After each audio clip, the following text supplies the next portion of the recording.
This is the banded kettlebell pull through. So we'll go through the setup first. We're gonna need a kettlebell and then a power band. So power band's gonna go around the base of the rack.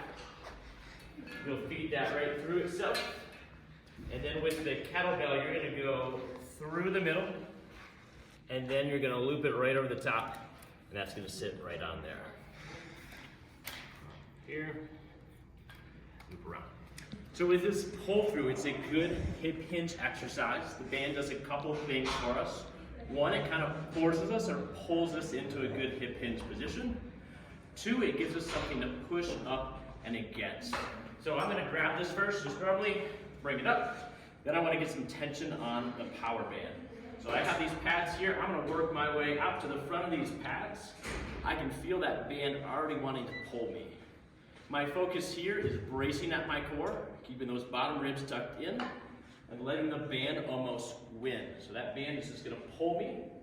I wanna naturally kind of just let my body go to where the band is taking me.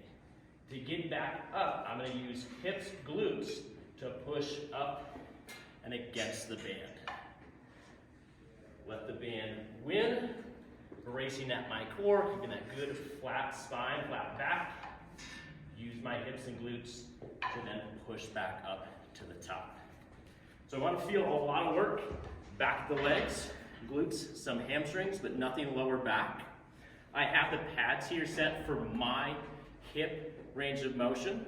The kettlebell is kind of smaller here, so for me, going to a couple pads is the end of my hip range. If I were to take these out of here, I'd be kind of reaching too far. I'm starting to bend over at my back. So I want to find a height, a target, where I can send those hips back, bracing at my core, keeping a good flat back position, and be able to push back up from there.